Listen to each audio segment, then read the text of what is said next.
Baik, bismillahirrahmanirrahim. Assalamualaikum warahmatullahi wabarakatuh. Selamat pagi, salam sejahtera untuk kita semua. Selamat datang kembali di kuliah workshop sistem tertanam.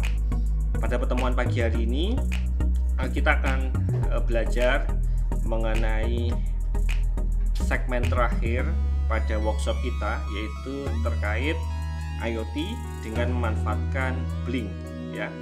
Jadi di kesempatan kali ini rekan-rekan akan belajar bagaimana mengontrol alat dengan menggunakan handphone. Nah, secara sederhana nanti rekan-rekan harus menginstal satu aplikasi khusus namanya Blink, kemudian nanti akan menuliskan token yang diperoleh di dalam code, ya. Setelah itu nanti aplikasi yang sudah ditanam di dalam IoT rekan-rekan di dalam Arduino dapat dikontrol, ya.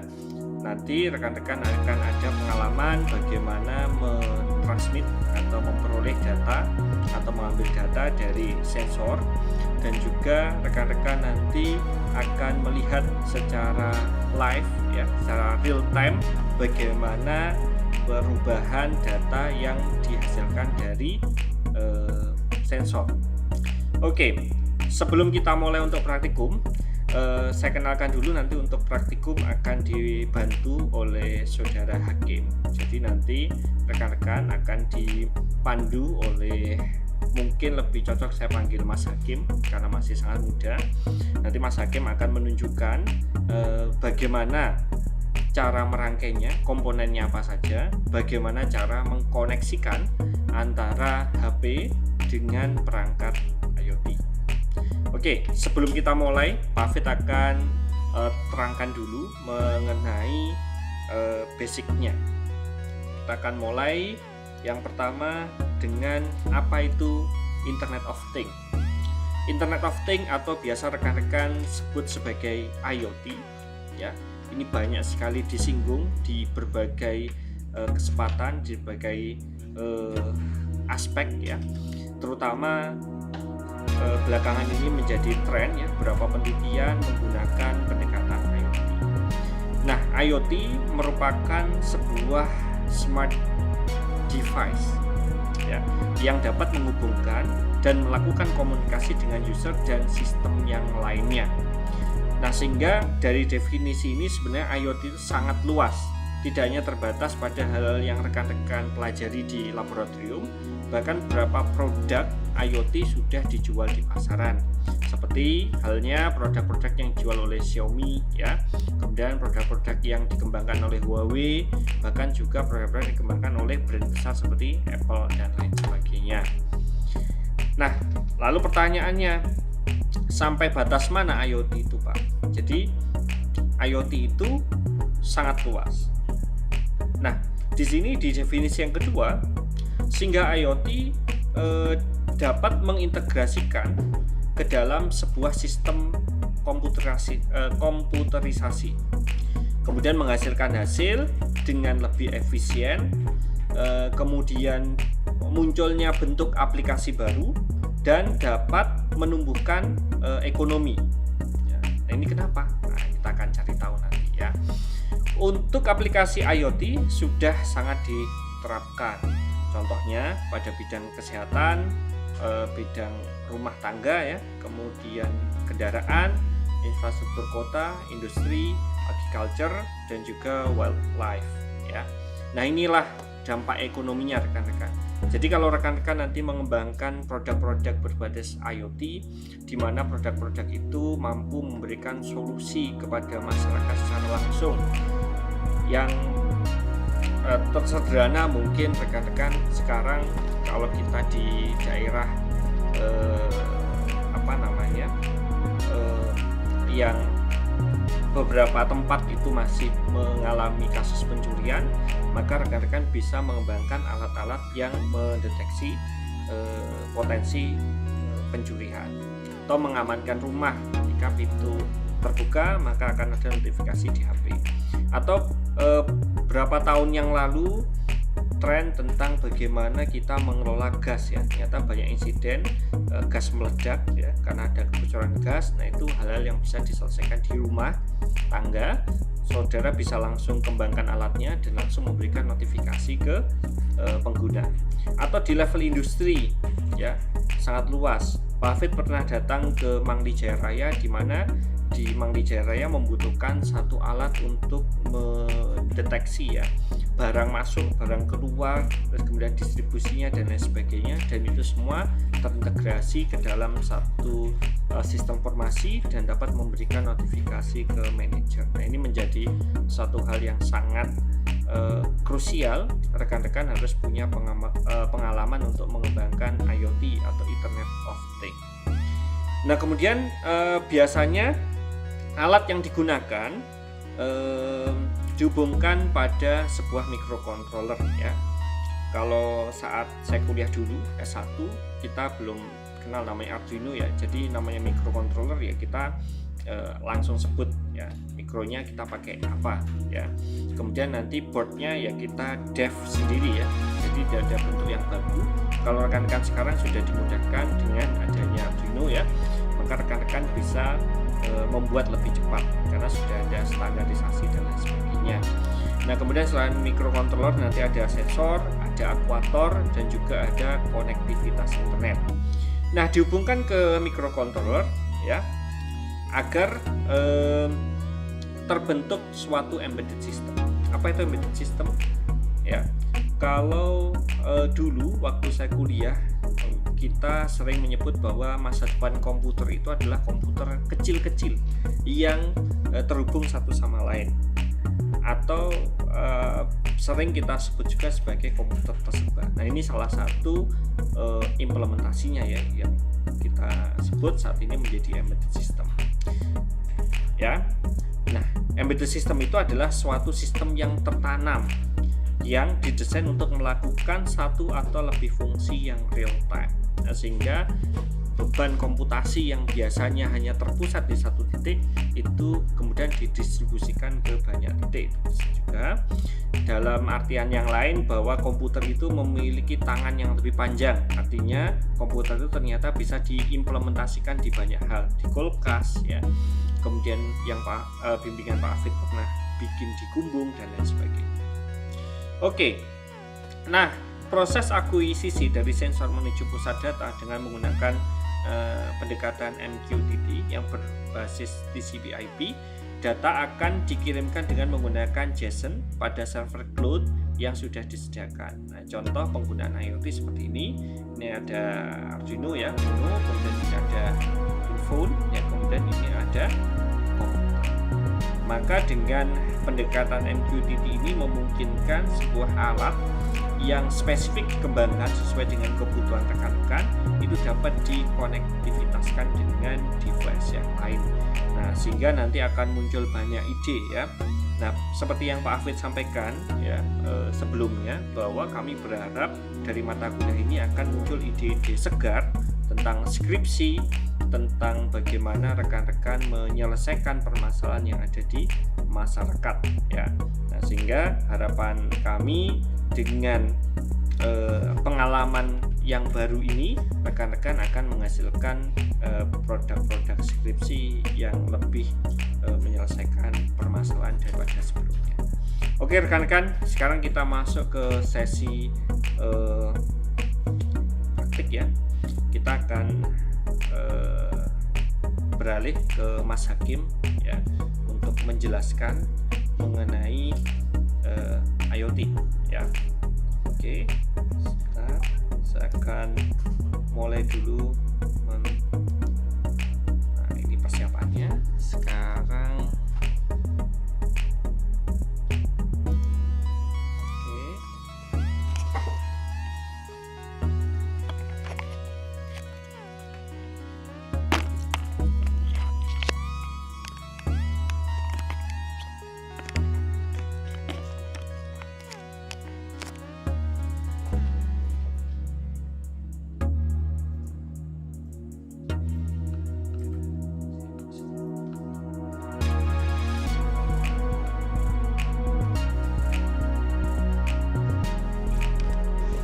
Silakan Mas Hakim.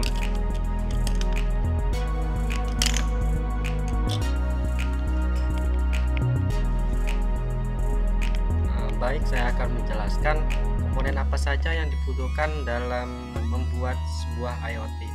Nah, di sini ada beberapa komponen yang dibutuhkan untuk membuat sebuah IoT. Nah, di sini ada Arduino atau Wemos Dewan Mini. Kemudian ada yaitu sebuah relay. Nah, relay di sini digunakan untuk mengontrol. Misal kita mengontrol sebuah lampu yang ada di rumah atau yang disebut dengan home automation. Nah, nanti bisa menggunakan relay seperti ini. Nah, di sini kemudian ada sebuah sensor HCSR04. Nah, di sini kegunaan sensor HCSR04 ini biasa untuk mengontrol jarak. Misalkan kita membuat sebuah IoT untuk smart trash bin, itu bisa menggunakan seperti ini. Nah, ini HCSR04 ini adalah sebuah sensor jarak. Untuk konfigurasi pinnya ini terdapat dalam sebuah datasheet. Nah, di sini ada sebuah datasheetnya untuk mengoneksikan HCSR04 ke microcontroller Wemos Dewan Mini. Nah, di sini ada sebuah sensor HCSR04 ya.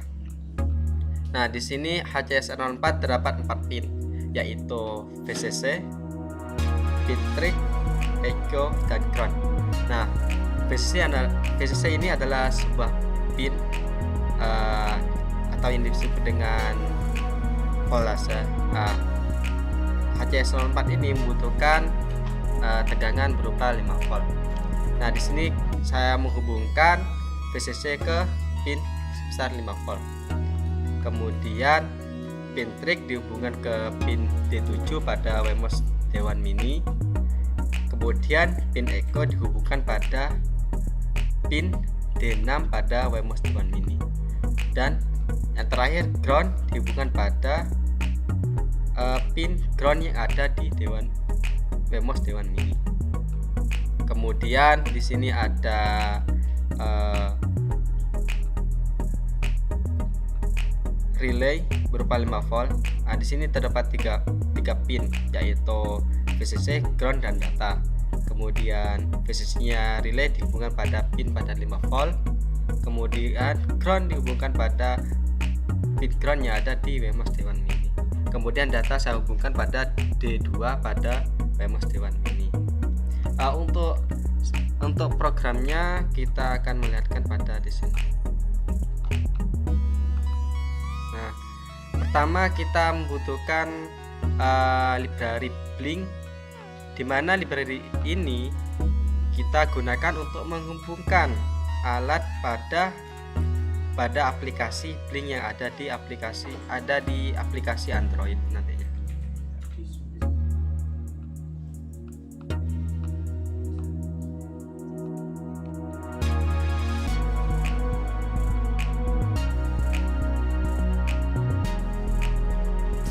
Kemudian di sini saya menambahkan library SP826 atau WiFi.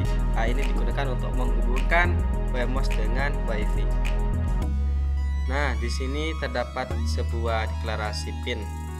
Ini pin yang ada di sensor jarak. Ini terdapat 2 pin. Yang pertama ada pin echo dan pin track. Nah, pin echo saya hubungkan ke pin 13 pada Wemos Dewan.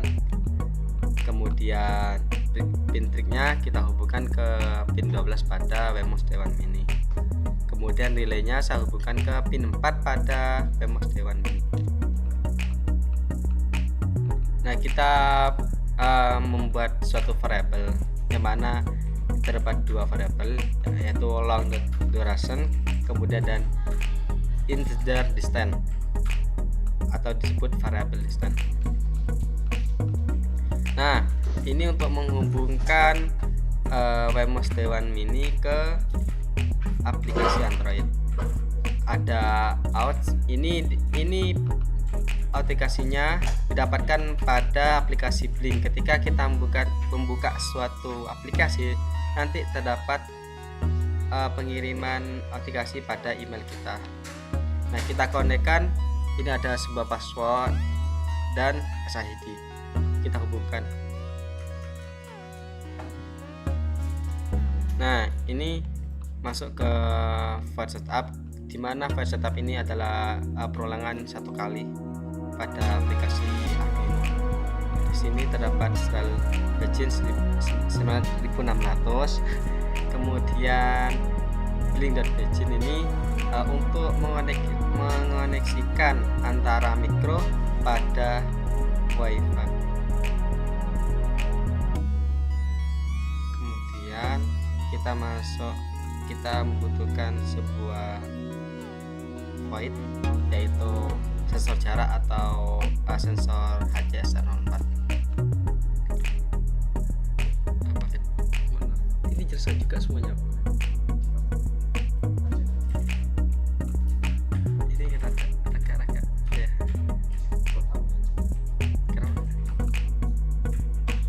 Saya kurang ini, kalau jelaskan kurang.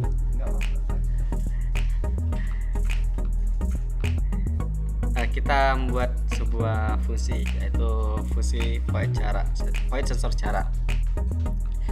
Di sini ada digital read, artinya pin digital kita baca, yaitu pin trig.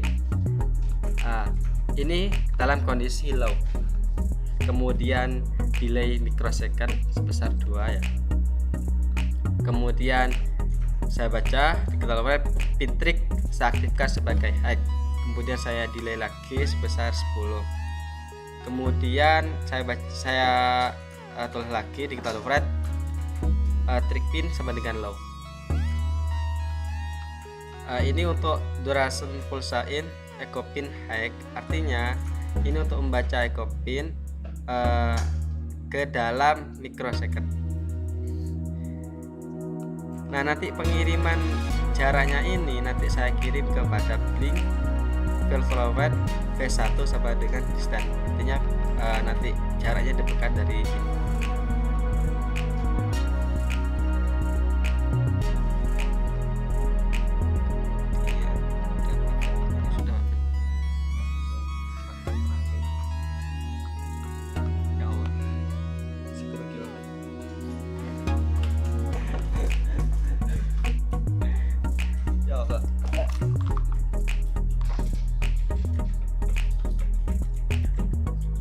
Yang codingannya ini banget.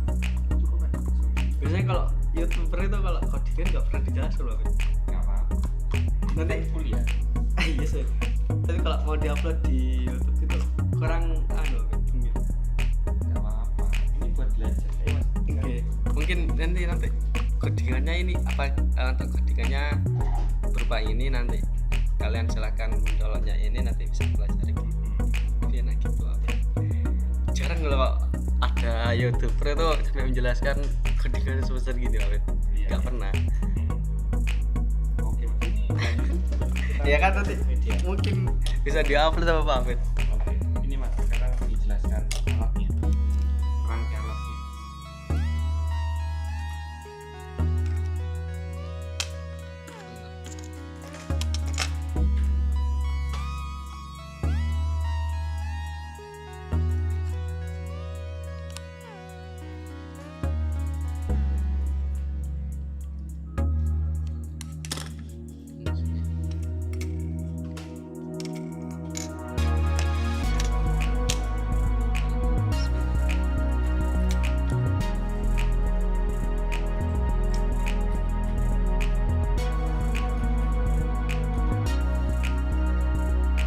Nah, di sini untuk rangkaian alatnya kan tadi ada sebuah PMOS Dewan Mini, kemudian sensor HCS04 dan sebuah relay. Kita koneksikan ya. Di sini saya membuat sebuah PCB ya, dimana sesuai datasheet yang ada di sini ya. Nah, kita hubungkan HCS04.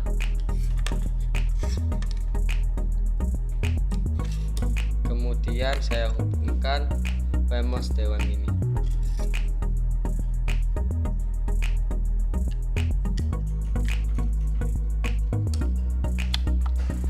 Untuk mengkoneksikan antara microcontroller pada komputer kita menggunakan sebuah USB, yaitu USB. Nah, kita hubungkan.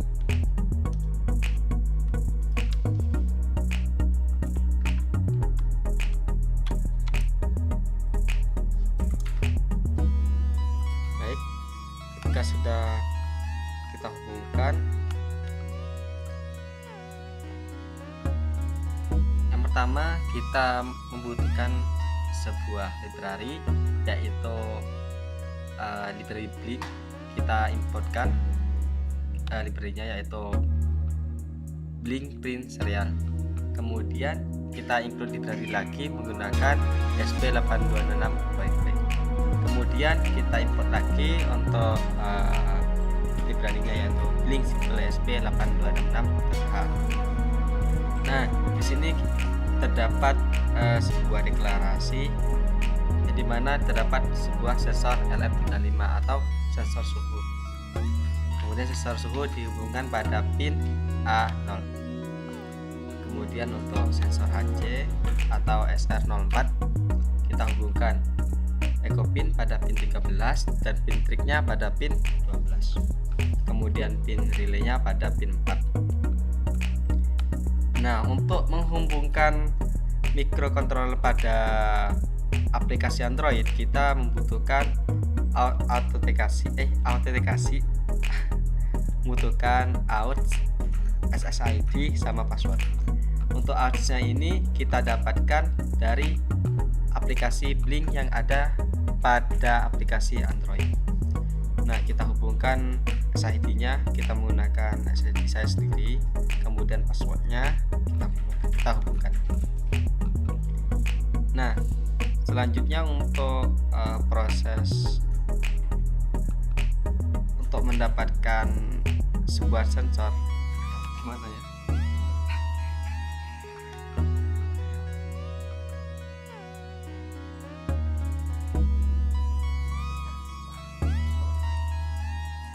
Nah, untuk mendapatkan data dari sensor, kemudian kita masuk di sebuah fungsi, yaitu ada fungsi sensor jarak. Nanti untuk mendapatkan data tersebut kita hanya menuliskan Blink virtual write V1 sama dengan distance, bisa dari jarak untuk mendapatkan nilai jarak.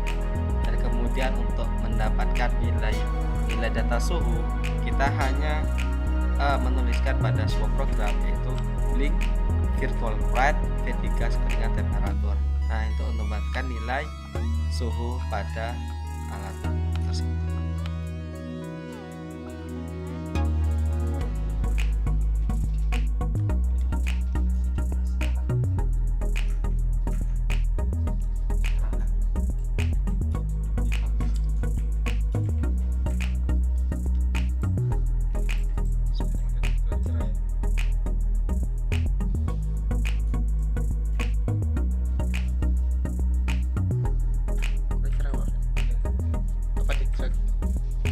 Di warna ya, warna putih ya.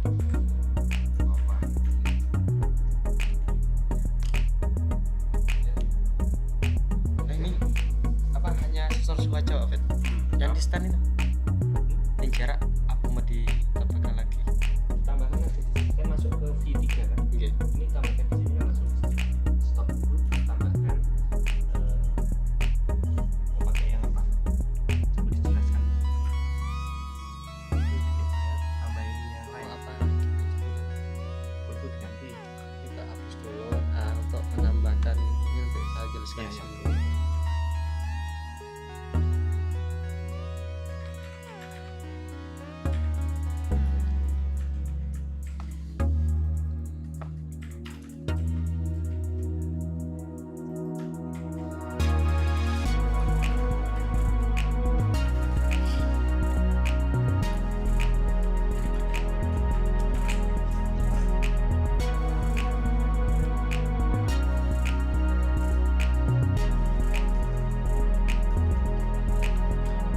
Baik, untuk memonitoring alat yang sudah kita buat, kita membuka aplikasi, yaitu berupa aplikasi Blink. Nah, langkah-langkahnya yaitu ketika kita sudah membuka aplikasi Blink, kita menambahkan sebuah value data yang ada pada aplikasi Blink. Kita pilih menu plus yang ada di sini, kemudian kita pilih project name-nya, atau kita kasih nama pada project yang kita buat. Misalkan kita buat IoT. Nah, pilih kita menggunakan PEMOS Dewan Mini, kita pilih di sini. Nah, kita menggunakan PEMOS Dewan Mini SP8266. Kemudian kita untuk koneksinya kita menggunakan apa? Nah, kita di sini kan menggunakan WiFi. Kita pilih WiFi aja.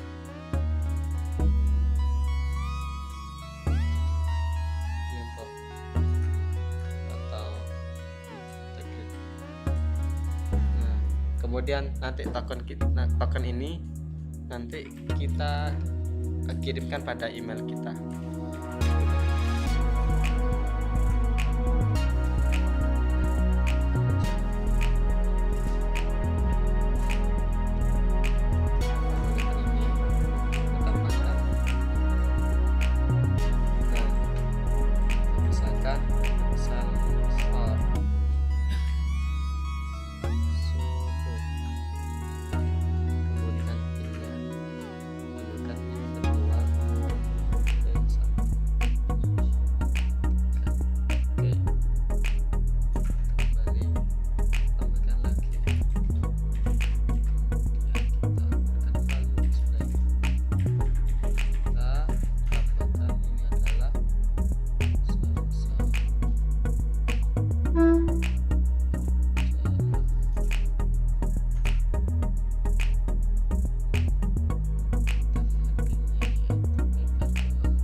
Data yang kita dapatkan dari alat yang kita buat.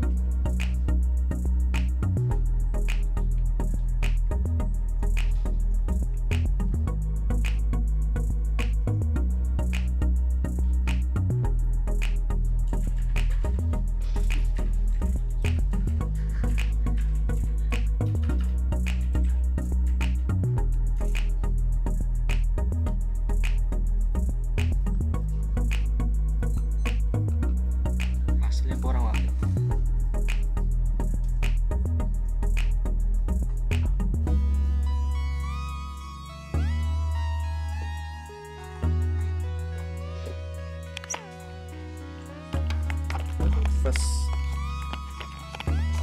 ratio.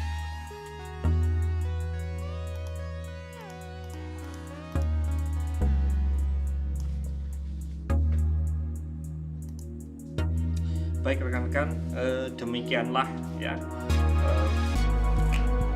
bagaimana cara kita menerapkan IoT dengan baik. Nah, semoga apa yang kita pelajari pada pagi hari ini dapat bermanfaat bagi rekan-rekan, dan semoga ini menginspirasi rekan-rekan untuk menyelesaikan tugas akhirnya. Semoga rekan-rekan bisa menghasilkan produk-produk yang solutif, dan Pak Hafid harap tidak hanya seperti yang kemarin Pak Hafid sampaikan, tidak hanya berhenti pada project pada workshop, tetapi juga bisa menjadi tugas akhir, bahkan bisa menjadi produk unggulan yang bisa dijual dan bisa bermanfaat ke masyarakat. Baik, terima kasih rekan-rekan. Mohon maaf ini terlambat, tapi semoga ini bisa memberi insight ke teman-teman untuk membuat produk lebih baik lagi. Selain nanti akan ada modul berikutnya, yang pertama yaitu tentang bagaimana kita menggunakan GPIO dengan Raspberry, kemudian bagaimana cara kita menggunakan Firmata, dan juga bagaimana kita menggunakan GUI, kita pakai Tinker ya, bagaimana kita nanti akan mengimplement beberapa sensor yang dimiliki baik di Raspi maupun di Arduino. Nanti akan kita jelaskan pada modul berikutnya. Terima kasih dan akhirul kalam. Assalamualaikum warahmatullahi wabarakatuh. Terima kasih.